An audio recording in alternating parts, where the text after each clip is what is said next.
toma a bola do Ramiro, né? O Ramiro tava com a bola e o Matheus Vital vai lá cheio de confiança, toma a bola do Ramiro. O Matheus Vital, né, é o artilheiro do Corinthians no ano e é o jogador que deu mais assistências do Corinthians no ano.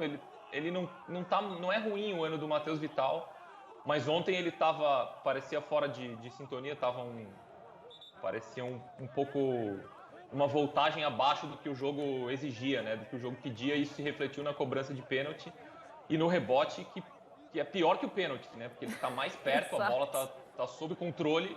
Chuta de novo em cima do Fernando Miguel. Rasteiro, em cima do... exato.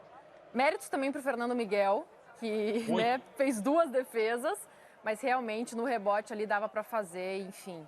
A gente tem inclusive uma relação dos últimos pênaltis do Corinthians desde a temporada de 2020, e é um aproveitamento abaixo dos 50%. De 8 cobranças, o Corinthians só converteu 4. No mesmo jogo, né, quem lembra desse jogo, da vitória do Corinthians sobre o Coritiba, o Jô desperdiçou 2 vezes. E aí a gente vê, né, o Fagner, que já converteu, o Fábio Santos, o Jô desperdiçou todas essas últimas vezes que ele bateu.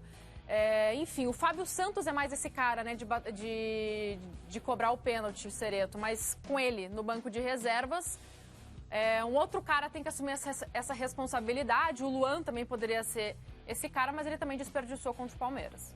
O Fábio Santos não perde pênalti, né? O Fábio Santos, ele tem o melhor aproveitamento do futebol brasileiro ao lado do Gabigol. Não perde pênalti. Talvez seja o caso do Corinthians guardar uma substituição sempre que sair um pênalti.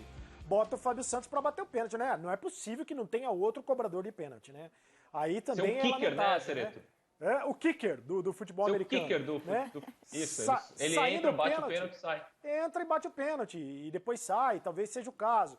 Agora, no pênalti desperdiçado pelo Matheus Vital, no rebote, ele podia ter tentado de perna esquerda, né? Ele tentou ajeitar para a perna direita e o Fernando Miguel, que teve muito mérito, fez a defesa novamente. Acho que não era um jogo, até pelo pênalti desperdiçado, que o Corinthians merecia a derrota. O Corinthians jogou até uma partida que poderia ter empatado perfeitamente. O empate acho que seria um resultado mais justo, né? E, aliás, o Mosquito faz a jogada do pênalti. O Mosquito, no segundo tempo, ele vai para a ponta direita e o Corinthians ganha com a velocidade. Porque no primeiro tempo, o Mosquito tentou fazer o revezamento ali no ataque como o centroavante falso com o Luan e não deu certo. Então, são questões que o Silvinho vai ter que tentar arrumar no time. O Silvinho tá chegando agora, né? Então não dá nem para botar a responsabilidade em cima dele. Ele tá conhecendo o tamanho do abacaxi agora, que ele vai ter que descascar, né? E tentou fazer alguma coisa de diferente já para essa partida de estreia, né? O Silvinho, mas precisa de contratações, Martim. Aonde você vê a necessidade, assim, muito grande? É um meia mesmo, um camisa 10, que o Cereto disse que não existe nesse time do Corinthians, o próprio centroavante, que também realmente, né, o Jô, ele tá muito abaixo. Quais são esses pontos que você vê como necessidade máxima para agora, para a disputa desse Brasileirão?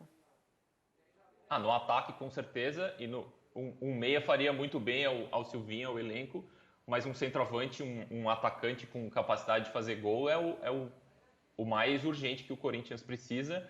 E não tem dinheiro, né? Vai ser muito difícil o Corinthians reforçar com a qualidade que esse elenco precisa. Vai ser um ano longo para o Corinthians. E sem dinheiro, Cereto, como é que faz? Porque... E o Silvinho só sabia disso, né? Aceitou comandar o Corinthians sabendo que não...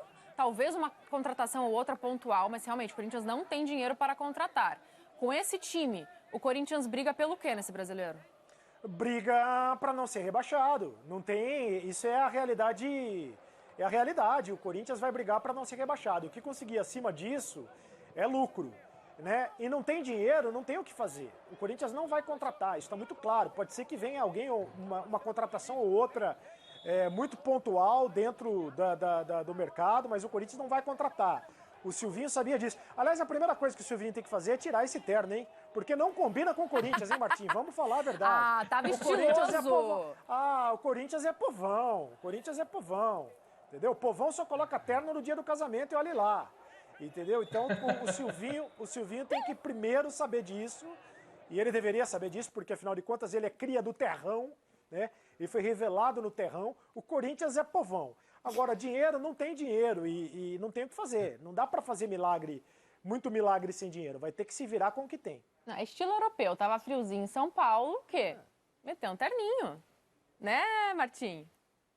Tá correto, bacana? Silvinho. Né? Tá legal, aproveita. Eu também aprovei. Mas para fechar, gente, tem mais 2 encontros com o Atlético Goianiense pela frente, né? Que o Corinthians enfrenta agora pela terceira fase da Copa do Brasil, o Atlético Goianiense já nessa próxima quarta-feira.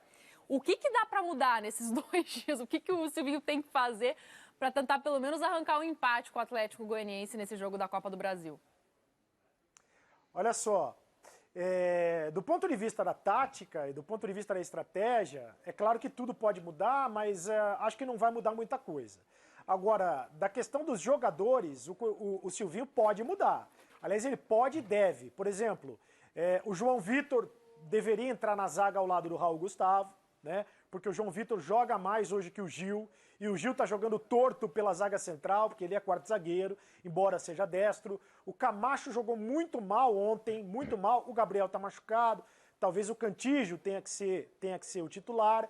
Então são alterações aí que o Silvinho tem que fazer. Tem que tentar arrumar um jeito. Melhorou o time com a entrada do Arauz ontem, né? Pode ser uma possibilidade. O Mosquito tem que jogar na ponta e não como centroavante. Quer dizer, são ali pequenos ajustes que o Silvinho pode fazer. Agora, não vai dar tempo de treinar, né? O jogo já é quarta-feira contra o Atlético Goianiense.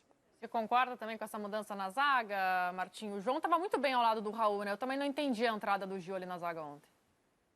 Era o que melhor funcionava no Corinthians pré-Silvinho, né? A dupla de zaga ali dos jovens. Eu acho que o Silvinho quis dar um peso, né? Colocar o Gil, usar o jogador experiente, mas ontem claramente não funcionou. O Gil também um pouco fora de sintonia ali com o jogo, com o resto do time. Eu acho que essa é a mudança mais fácil assim, de identificar que precisa ser feita. E sendo um jogo, um duelo de Copa do Brasil, um duelo eliminatório, eu treinaria pênaltis também, viu?